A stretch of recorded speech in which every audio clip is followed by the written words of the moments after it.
Hello and welcome to the Grand Line Review, your source for everything One Piece. Today we have a manga review of chapter 934, Hyogoro the Flower. And this was a nice catch-up chapter with most of the main groups assembled on Wano. And really for a chapter that was only 15 pages long, it felt nice and packed to me. It didn't have much in the way of huge pieces of information or massive storytelling progress, but it was filled with great character beats. And I found myself very much enjoying everything that was going on. These kind of chapters are great because they're very necessary to catch up and make sure that we're all on the right page with all of the impending craziness. And something that really helps with that is that we finally have a basic map of Wano. This came at just the right time because the geography of Wano is starting to get a bit confusing, and just trying to keep track of where all of these various villages are in relation to the flower capital and even Onigashima, it was getting a bit But speaking of, if you take a closer look at the map, Onigashima is drawn absolutely adorably. Very nice work, Kiku. But yeah, Wano as an island feels a lot more manageable now. It's less of a mysterious, gigantic expanse of land, but rather somewhere that we can start getting properly invested into. Interestingly, the only one of the 6 regions where nothing relevant has been placed yet is the bottom right one, Hakumai. But it does say that the Hapu port is there, which I imagine will be very important in regards to reaching Onigashima.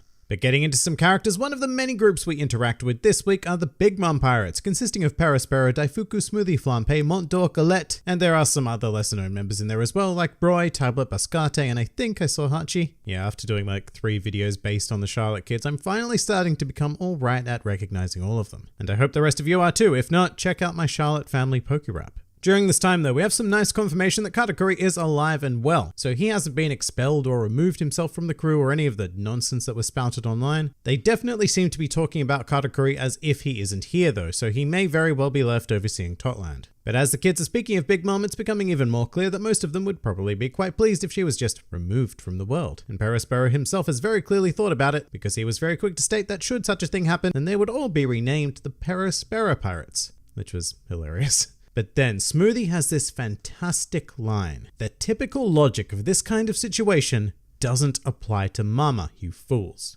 And I don't know about you guys, but that feels like Oda just directly speaking to all of the current haters of Big Mom out there in the fan base, who've had their balls in a vice over this whole amnesia thing. In fact, her statement is pretty much the exact argument I made last week when I went on a bit of a tangent. The fact that anything is possible with this character is fantastic, and her situation only gets better for me with every passing chapter. For example, this week Big Mom had some wonderful comical moments when she was looking in Chopper's general direction whilst talking about being starving. Especially the second one actually. That time when she looked at him while referencing that udon was pretty far away. Oda drew her with slightly narrowed eyes and just a more sly expression in general on her face, and I laughed out loud when I saw it. It was great. And just while we're on this group, there's a moment where Momonosuke is training on the crocodile shark thing, where he yells out something that he picked up from Zoro. In the translation I've read, that word was snatch, and I'm kind of at a loss for the meaning of that. And this is one of those situations where we will need to wait for the official translation, but a whole page is spent on the idea that what Momonosuke is yelling is also a spoken dialect of Kuri. Now there's no way we're spending a whole page on this for it to not be something important for the future. And I think this might reignite those theories that Zoro is from Wano, or perhaps his parents were from Wano, but the most likely answer in my mind is that his instructor, Koshiro, not to be confused with Kyoshiro, is from Wano, and Zoro picked that up from him. I've always enjoyed that theory a lot because it also makes the whole Kuina thing make sense, about him saying that she could never become a swordsman because she was a woman, which is a very Wano-like attitude. But yeah, just flagging that, because whatever the hell happened on this page is going to come up again. Zoro does have some sort of connection here, whether it be direct or indirect.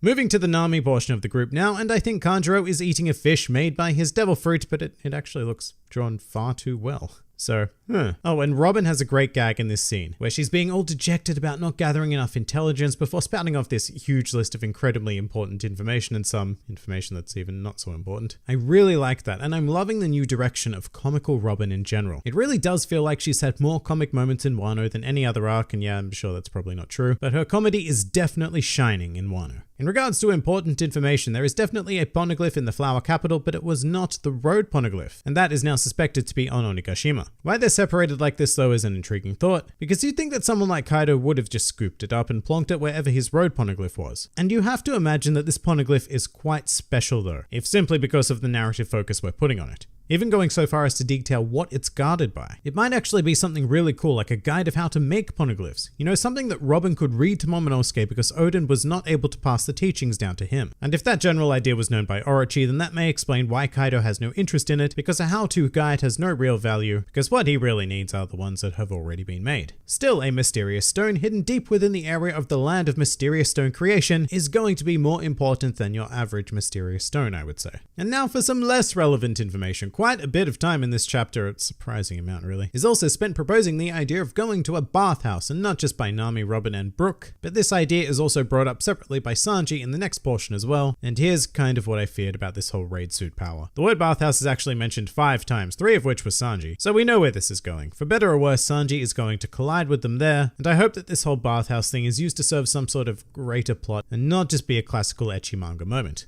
I mean, look, I like nudity as much as the next person, but we've got shit to do here on Wano. We cannot be wasting time entirely with comical subplots. Things are getting very interesting in the prisoner mine though, because first of all, what the hell Eustace Kid has apparently escaped? I mean, that dude has probably just crushed almost every One Piece fan's dream of seeing a Luffy Kid prison break team up. God damn it, Kid. But yeah, that was an unexpected development, and it actually does feel quite underwhelming. It's a tough proposition to reintroduce us to such a big character and then just say, well, he's disappeared now. I mean, yeah, there's always the potential that Kid hasn't actually escaped and this is some sort of greater plot. Like he's just hiding somewhere thanks to Raizo or other factors. But look, I'm happy to see where it goes, but for the purposes of reviewing this chapter individually, it just leaves a weird aftertaste. However, we did finally discover the identity of random old dude, and it's the title of the chapter actually, Hyogoro the Flower, the primary Yakuza in Wano 2 decades ago prior to the age of Kyoshiro. And while it's really hard to imagine this old dude being a Yakuza, at least in the way I think of them, he does all of a sudden serve an incredible purpose. His sort of fame could lead to rallying a fighting force of Yakuza for the eventual rebellion against Orochi and Kaido. And in the old days of Wano, Yakuza seem to have been incredibly honorable, quite possibly on par with samurai, so I imagine that anybody who was loyal to Hyogoro back then would more than likely come out in support of him now. And of course, the chapter ends with Luffy getting into some shenaniganry, and I just love the look on his face as he's making to attack the guard. If you ever see that look on anybody's face, be afraid. Be very afraid. But the big cliffhanger is that Queen has arrived at the prisoner mine, and whereas before I saw Luffy teaming up with Kid to very possibly overcome Queen, I'm not exactly sure what I see now. I don't think that Luffy and the Sea Stone Cuffs will be quite capable of dealing with Queen, so it looks like we'll be very much relying on Big Mom's intrusion to make things work here. In any case, I think things are about to boil over in the prisoner mine, and we should expect to escape relatively soon. And just one last thing before we end. Komurasaki's official death has been announced to the citizens of Wano. This has no real impact on my thoughts though. Once again, it would be pretty cool if Oda kept her dead and pursued a different path of storytelling for him, but I still think she just has to be alive and in hiding somewhere after plotting with Kyoshiro.